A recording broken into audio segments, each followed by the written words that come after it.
Hello hi guys. അപ്പോൾ കുറേ നാൾ മുമ്പ് എനിക്കൊന്ന് കുറേ വീക്സ് ആയെന്ന് തോന്നുന്നു, ഞാൻ ഒരു ഷോർട്സ് ഇട്ടിട്ടുണ്ടായിരുന്നു ഒരു ഗീവ് അവേൻ്റെ വേണ്ടിയിട്ട്.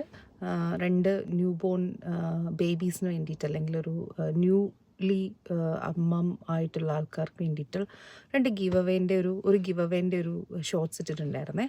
അപ്പോൾ ഞാൻ അതിൽ പറഞ്ഞിട്ടുണ്ടായിരുന്നു ഞാൻ അതിൻ്റെ ഡീറ്റെയിൽസൊക്കെ ആയിട്ട് പുറകെ ഒരു വീഡിയോ ഇടാം എന്നുള്ളത്. അൺഫോർച്ചുനേറ്റ്ലി ഞാൻ ആ ഷോർട്സ് ഇട്ട് കഴിഞ്ഞിട്ട് പെട്ടെന്ന് തന്നെ എനിക്ക് ഹോസ്പിറ്റലിൽ അഡ്മിറ്റ് ആവേണ്ടി വരികയും അങ്ങനെ കുറേ കാര്യങ്ങൾ കൊണ്ട് എനിക്കിത് ചെയ്യാൻ പറ്റിയില്ല. ഞാൻ ഉപേക്ഷിച്ചതോ മറന്നുപോയതോ ഒന്നുമല്ല, സാഹചര്യങ്ങളുടെ സമ്മർദ്ദം മൂലം ചെയ്യാൻ പറ്റിയിട്ടുണ്ടായിരുന്നില്ല. അപ്പോൾ കുറേ ദിവസമായി ഞാൻ അതിൻ്റെ പെട്ടെന്ന് എന്നോട് അഡ്മിറ്റ് ആവാൻ പറഞ്ഞ സമയത്ത് ഞാൻ ഭയങ്കര ഫാസ്റ്റായിട്ടൊരു വീഡിയോ എടുത്തിട്ടുണ്ടായിരുന്നു. പക്ഷേ അതിൻ്റെ സൗണ്ട് ക്ലിയർ അല്ലായിരുന്നേ. അപ്പോൾ എനിക്കതിന് വോയിസ് ഓവർ ചെയ്യേണ്ടി വരും. അപ്പോൾ എനിക്കത് എഡിറ്റ് ചെയ്യാനും വോയിസ് ഓവർ ഇടാനും ഉള്ളൊരു ടൈമൊന്നും കിട്ടിയിട്ടുണ്ടായിരുന്നില്ല. പിന്നെ അത് മാത്രമല്ല, എന്തുകൊണ്ടാണ് ലേറ്റ് ആയെന്നൊരു ഇൻട്രോ വീഡിയോയും അതുപോലെ തന്നെ ഇതിൻ്റെ റൂൾസും കൂടെ ആഡ് ചെയ്യണമായിരുന്നു. അതും ഞാൻ ചെയ്തിട്ടുണ്ടായിരുന്നില്ല. കാരണം എനിക്ക് ആ സമയത്ത് എന്താണ് റൂൾസ് എന്നുള്ളതിനെക്കുറിച്ചൊരു ഐഡിയ ഒന്നും ഉണ്ടായിരുന്നില്ല. അപ്പോൾ ഞാൻ എന്താ പറയുന്നത്, ഇപ്പോൾ ആക്ച്വലി ഞാനിപ്പം ഇപ്പോഴും ഓക്കെ ആയിട്ടില്ല. എനിക്ക് ടൈമൊന്നും ഉണ്ടായിരുന്നില്ല. ഞാൻ ജസ്റ്റ് ഇവിടെ എൻ്റെ പോസ്റ്റ്മോർട്ടം ഡിപ്രഷൻ്റെ ഒരു അപ്പോയിൻമെൻറ്റിന് വേണ്ടിയിട്ട് വന്നതാണ്. ട്വിൻ ബേബീസ് ആയതുകൊണ്ട് ഈ പ്രാവശ്യം അവരെ കുറച്ചധികം കെയർ ചെയ്യുന്നുണ്ടെന്ന് തന്നെ വേണം പറയാനായിട്ട്. എനിക്ക് ഫസ്റ്റ് പ്രഗ്നൻസിയിലുള്ള അത്ര ഒരു ബേബി ബ്ലൂസ് ഒന്നും ഈ പ്രാവശ്യം ഉണ്ടായിരുന്നില്ല. എനിക്ക് തോന്നുന്നു ഒരു ഏജിൻ്റെ ഒരു മെച്യൂരിറ്റി ഉണ്ടെന്ന് തോന്നുന്നു. കുറേ ഡിഫറെൻ്റ് ആണ്. ഗബ്രുവിൻ്റെ സമയത്ത് എനിക്ക് ഗബ്രു കരയുമ്പോഴൊക്കെ പെട്ടെന്ന് ദേഷ്യം വരുമായിരുന്നു. ഇതിപ്പോൾ എനിക്ക് അങ്ങനെ ദേഷ്യമൊന്നും വരുന്നൊന്നുമില്ല. അപ്പോൾ അതുകൊണ്ട് കുറേ ഡിഫറെൻ്റ് ആയിട്ട് എനിക്ക് തോന്നുന്നുണ്ട് ആദ്യത്തേതിലും. പക്ഷേ ഇവർ ഫസ്റ്റ് ടൈം എനിക്ക് ബേബി ബ്ലൂസ് ഒക്കെ ഉണ്ടായിരുന്നതുകൊണ്ടും സെക്കൻഡ് ടൈമിൽ റിസ്ക് കൂടുതലായതുകൊണ്ടും അവരെൻ്റെ അടുത്ത് എനിക്ക് കുറച്ചുകൂടെ കെയർ തരണം. പിന്നെ എനിക്കൊരു അപ്പോയിൻമെൻറ്റ് ഉണ്ടായിരുന്നു. ഞാനിപ്പോൾ അപ്പോയിൻമെൻറ്റിന് വന്നു. അപ്പോൾ ഞാൻ വന്നു, എൻ്റെ ഡോക്ടർ വന്നില്ല. അപ്പോൾ എനിക്ക് മീറ്റ് ചെയ്യാൻ പറ്റില്ല. പെരിനീറ്റൽ ടീമിലെ ആൾ വന്നില്ല. അപ്പോൾ അവരെൻ്റെ അടുത്ത് പറഞ്ഞു, ഞാൻ കുറച്ച് നേരം വെയിറ്റ് ചെയ്തിരുന്നു. അപ്പോൾ എൻ്റെ അടുത്ത് പറഞ്ഞു, വീട്ടിൽ പോയിക്കോ, ഞങ്ങൾ വിളിക്കാം. അവർ റെസ്പോണ്ട് ചെയ്യുന്നില്ല, എന്താ പറ്റിയെന്ന് അറിയില്ല, എന്തെങ്കിലും എമർജൻസി ആയിരിക്കും എന്ന് പറഞ്ഞു. അപ്പോൾ ഞാൻ ഇറങ്ങി. അപ്പോൾ ഇറങ്ങിയ സമയത്ത് ഞാൻ വിചാരിച്ചു, ഓക്കെ, ഞാൻ ഇത്രയും ദിവസം വീഡിയോ എടുക്കാതിരുന്നതെന്ന് വെച്ചാൽ എനിക്കൊരു എന്താ പറയുക, ഒരു ക്വയറ്റ് അറ്റ്മോസ്ഫിയർ, ഒരു പീസ്ഫുൾ മൊമെൻറ്റ് കിട്ടാത്തതുകൊണ്ടായിരുന്നു. അപ്പോൾ എന്തായാലും ഇപ്പോൾ എനിക്കൊരു പീസ്ഫുൾ മൊമെൻറ്റ് ഈ കാറിൽ കിട്ടുന്നുണ്ട്. അപ്പോൾ ഞാൻ വിചാരിച്ചു പെട്ടെന്നൊരു വീഡിയോ എടുക്കാമെന്ന്.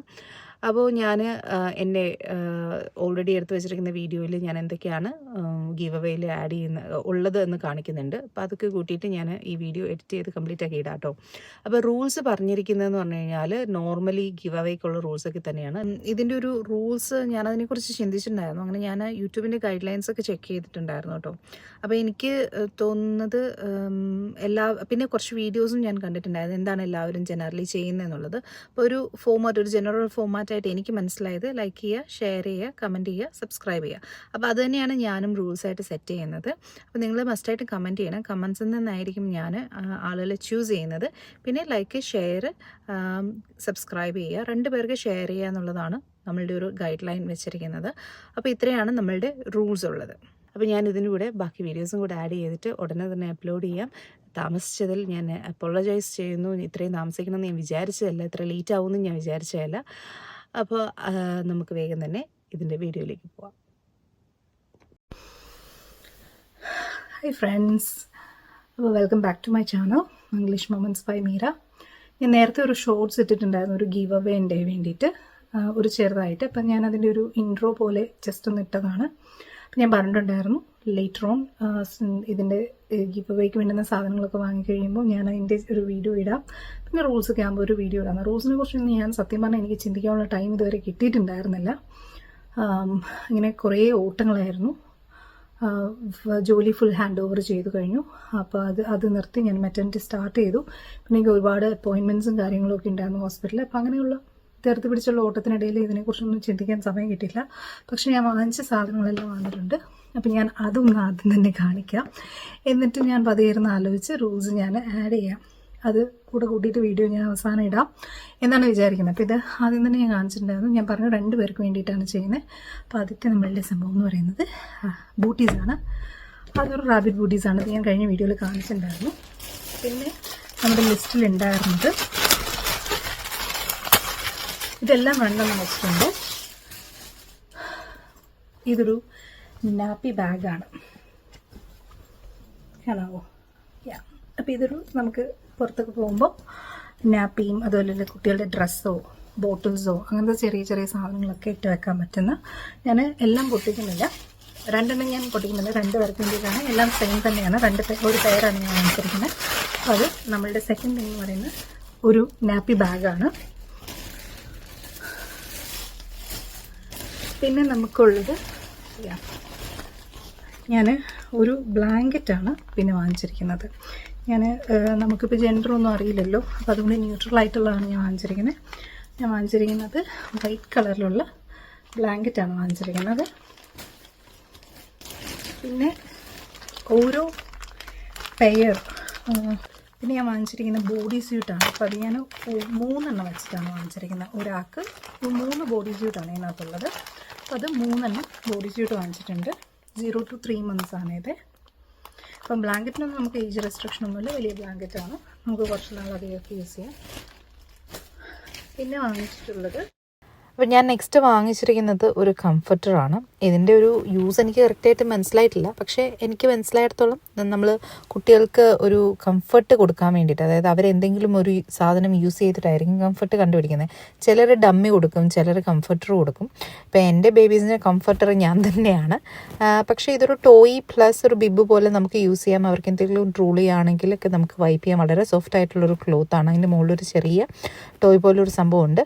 അപ്പോൾ ഇതൊരു കംഫർട്ടറാണ്. അപ്പം നമുക്കിത് ബിബ് ആൻഡ് ടോയ് ആയിട്ട് വേണമെങ്കിൽ യൂസ് ചെയ്യാം. ഇത്രയാണ് ഞാൻ വാങ്ങിയിട്ടുള്ളത്. ഇനി നമുക്ക് ഈ ലിസ്റ്റിലുള്ള 2 സാധനം എന്ന് പറയുന്നത് ഒന്ന് നിപ്പിൾ ക്രീമും പിന്നെ ഒന്ന് നാപ്പി ക്രീമുമാണ്. പിന്നെ ഞാൻ നിപ്പിൾ ക്രീം വാങ്ങിച്ചിരിക്കുന്ന വെലീഡ എന്ന് പറയുന്ന ഒരു ബ്രാൻഡിൻ്റെ നിപ്പിൾ ബാമാണ്. അത് ക്രാക്ഡ് ആൻഡ് സോർ നിപ്പിൾസിനൊക്കെ സൂത്ത് ചെയ്യാൻ പറ്റുന്ന നല്ലൊരു പ്രൊഡക്റ്റാണ്. വെലീഡ എന്ന് പറയുന്ന ബ്രാൻഡിൻ്റെ പ്രൊഡക്ട്സൊക്കെ ബേബീസിന് ഒരുപാട് നല്ലതാണ്. ഞാൻ ഗബ്രൂൺ ഒത്തിരി യൂസ് ചെയ്തിട്ടുള്ളതാണ്. അപ്പോൾ ഇതിനകത്ത് കെലിൻഡുല എന്ന് ഫ്ലവറിൻ്റെ എക്സ്ട്രാക്റ്റാണ് യൂസ് ചെയ്തിരിക്കുന്നത്. അത് അകത്ത് പോകാൻ സേഫാണ്. മിഡ് വൈഫ്സൊക്കെ റെക്കമെൻഡ് ചെയ്യുന്ന അവർ കൂടി ഡെവലപ്പ് ചെയ്തൊരു പ്രൊഡക്റ്റാണ്. അമ്മയ്ക്കും ബേബിക്കും സേഫായിട്ട് യൂസ് ചെയ്യാൻ പറ്റുന്നൊരു പ്രൊഡക്റ്റ് ആണെന്നാണ് പറയുന്നത്. നാപ്പി ക്രീം സുഡോ ക്രീമാണ് ഞാൻ വാങ്ങുന്നത്. അത് ബാരിയർ ക്രീമാണ്. അപ്പോൾ നമ്മൾ ഒരു പ്രാവശ്യം നാപ്പി മാറ്റുമ്പോൾ അതിട്ട് കൊടുക്കുകയാണെന്നുണ്ടെങ്കിൽ റാഷസ് ഒന്നും വരില്ല. അപ്പോൾ ഇത് 2 സാധനം ക്രീമുകളായതുകൊണ്ട് തന്നെ കുറച്ചുകൂടെ കഴിഞ്ഞ് ഞാൻ വാങ്ങുന്നുള്ളൂ. കാരണം നമുക്ക് എന്താണെന്ന് വെച്ച് കഴിഞ്ഞാൽ ഞാൻ വരുന്ന സമയത്തേക്ക് കുറച്ചുകൂടി ഫ്രഷ് ബാച്ചായിട്ട് ഇരിക്കട്ടെ എന്ന് വിചാരിച്ചിട്ട്. ഇതൊന്നും അങ്ങനെ പോകുന്ന സംഭവങ്ങളല്ലല്ലോ. അതിനും 2 വർഷത്തേക്കൊക്കെ നമുക്ക് ഡേറ്റ് ഉണ്ടാവും. ഇപ്പം പെട്ടെന്ന് എക്സ്പയർ ഒന്നും ആകത്തൊന്നുമില്ല. പക്ഷെ എന്നാലും കുറച്ചുകൂടെ ഫ്രഷ് ബാച്ച് കിട്ടുമല്ലോ എന്ന് ഓർത്തിട്ട് അത് രണ്ടും കുറച്ചുകൂടെ ടൈം ആകുമ്പോഴേക്കും ഞാൻ വാങ്ങത്തുള്ളൂ. അപ്പം ഇതാണ് നമ്മളുടെ ബേബി ഗീവവേയിലുള്ള സംഭവങ്ങൾ. ഇത്രയും സാധനം കൂട്ടിയിട്ടാണ് ഗീവവേ ചെയ്യുന്നത്. അപ്പോൾ എല്ലാവർക്കും ഇതൊക്കെ ഇഷ്ടപ്പെട്ടു എന്ന് വിചാരിക്കുന്നു. ഇനിയിപ്പം നമുക്കിതിൻ്റെ റൂൾസൊക്കെ ഒന്ന് സെറ്റ് ചെയ്യണം. അപ്പോൾ ഞാൻ കുറച്ച് കാര്യങ്ങൾ ഗൈഡ് ലൈൻസൊക്കെ യൂട്യൂബിൽ നോക്കിയിട്ടുണ്ടായിരുന്നു. പക്ഷെ എനിക്കൊന്നും എന്താണ് ചെയ്യേണ്ടതെന്നുള്ളതൊന്നും ഒരു ടൈം കിട്ടിയില്ല. അപ്പോൾ അതെല്ലാം കൂടി ഞാൻ എടുത്തിട്ട് എല്ലാം കൂടെ കൂട്ടിയൊരു വീഡിയോ ആയിട്ട് ഞാൻ ഇടാം. അപ്പോൾ ശരി, ഇപ്പം ഞാൻ തൽക്കാലം വച്ചേക്കാണ്. ബൈ. അപ്പോൾ നമ്മുടെ ഗിവവേക്ക് വേണ്ടിയിട്ടുള്ള കിറ്റിലേക്കുള്ള പ്രോഡക്റ്റ്സ് ഇതൊക്കെയാണ് കേട്ടോ. ഒരു സുഡോ ക്രീം, ഒരു നിപ്പിൾ ക്രീം, ഒരു നാപ്പി ബാഗ്, ഒരു ബ്ലാങ്കി, അതുപോലെ തന്നെ ഒരു കംഫർട്ടർ, പിന്നെ ഒരു പാക്കറ്റ് വെസ്റ്റ്, ഒരു ഷൂസ്. ഇത്രയുമാണ് ഒരു കിറ്റിനകത്തുള്ളത്. ഇങ്ങനത്തെ 2 കിറ്റാണ് ഉള്ളത്. അതായത് 2 പേർക്കാണ് നമ്മളിത് ചെയ്യുന്നത്. അപ്പോൾ ഞാൻ ആദ്യം തന്നെ ഇതിൻ്റെ റൂൾസൊക്കെ തുടക്കത്തിൽ പറഞ്ഞിട്ടുണ്ട്. അതൊക്കെ ഒന്ന് ഫോളോ ചെയ്യുക. ഇത്രയേ ഉള്ളൂ നമ്മുടെ ഇന്നത്തെ വീഡിയോ. Bye bye.